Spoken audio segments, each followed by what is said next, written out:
We've brought in a special guest all the way from Adrian, Michigan. And we brought in Jeff Rising. And Jeff is a realtor with Foundation Realty. And how long have you been in real estate, Jeff? I've been working in real estate for 11 years. For about the last 7 years, specializing mostly in foreclosures, and within the last 2 to 3 years, kind of expanding my business into short sales. The length of time to where a buyer could potentially terminate the contract is a point of negotiation during the original contract negotiations. If you're the seller and the listing agent, you would like to have the buyer be committed for at least 60 to 90 days. If they're only willing to stay committed for 30 days and they're not wrapped up into the deal, doesn't sound like they're that committed to the deal. You could still accept the offer, but chances are if we don't have a short sale approval within 30 days, there's a good chance that buyer could walk away. So the goal is to make sure that the buyer's committed and that they're willing to wait 60 to 90 days and that we have the in writing in the short sale approval addendum. I think right now you said you got 20 listings, right, that you're working on. And so your transaction volume is a lot different than what I do. Right. So for any of the people that are just starting out that are doing listings or short sales, maybe kind of give some advice to them and kind of give them some ideas. Okay, one of the most important things, as I mentioned before, is to have all your paperwork and documentation ready in the beginning of the transaction. When you first meet with the seller to sign the listing contract, get copies of all their financial documents, get the authorization letter signed that allows you to speak to their lender on their behalf, get all that stuff ready so you have it, so when you receive an offer, there's no delay in getting that short sale package to their lender. Another important part is the seller needs to be committed to this transaction. It's a lot of hard work. They need to maintain the property. There's several situations where they may have relocated to a different area and had to leave this house behind. The grass is getting long, the house is dirty. They need to have someone take care of that and maintain that property for them so it's in the best show-ready condition possible. So just like any other listing you have, it needs to look its best all the time to get the highest dollar amount. Because the less of a negative balance there is for their lender, the most likely they are to approve the short sale. You need to spend time every week, at least once a week, reviewing every short sale listing package that you have. If the property's not selling, you have not received any offers, but it's getting showings, you need to review your list price. You need to run new comps. You need to spend time each week on every deal that you have going on, just so you don't forget about it. It's kind of like the out of sight, out of mind mentality to where you just list it and wait for an offer. It could be months before you receive an offer if you're not paying any attention to that file.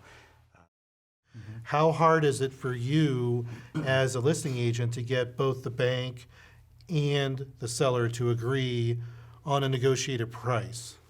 Okay, well, the next step after receiving an offer that your seller accepts, we send in the short sale package to the lender, they're going to order what's called a BPO, a broker's price opinion. They don't typically order a full appraisal. They usually order a BPO. So another local real estate broker will go out, do a price opinion on the property, and if their price opinion comes in at or close to what your offer is, they're most likely going to approve that. If it's significantly off, then yes, they'll come back with a counteroffer. The bank might say, okay, your offer is 85, our BPO says it's worth 95, so we have a big discrepancy here. And you can, of course, challenge that BPO. You could send them your own BPO, or you can have a fellow broker from another company go do a third-party opinion. So it's always an open negotiation. Like I mentioned, I don't do a lot of short sales. I think it's kind of challenging. It's just not in my market, but you do a lot of them. So do you enjoy doing short sales? Do you find it fulfilling? I guess, are you successful doing it? Yes, I really like doing short sales for two reasons. First, you're helping a homeowner out of a bad situation so they can start rebuilding their lives financially and emotionally. It takes a huge emotional toll on them. It's a really difficult process for the seller because there's a lot of uncertainty involved. When we get to the closing table, they get out of the house, they sign the deed, they walk away not owning any balance. It's a huge weight lifted off their shoulders, and it's very rewarding. Just like when we first got into real estate and you work with first-time buyers, it's great helping someone buy their first house. It's kind of that same feeling walking away from that closing table, knowing that you've helped someone. There's definitely a growing market in short sales, but like with any business, unless you really like doing what you're doing, it's going to be hard to be successful at it because you can't ever just do anything just for the money. You really need to like doing it. The second reason I like doing short sales is because I really see that as a path out of the foreclosure crisis. If we can get more people completing short sales as opposed to letting their house get foreclosed on, we're going to see home values start to come up because a short sale does sell typically 10 to 15% higher than a foreclosure. Yeah, I'm connected with Jeff on Facebook and Twitter.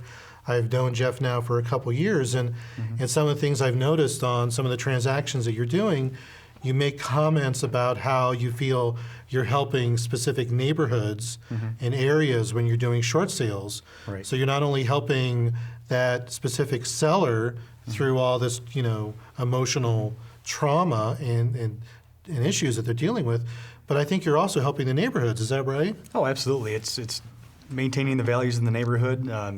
I would rather see a house next door to me sell as a short sale than a foreclosure, for sure.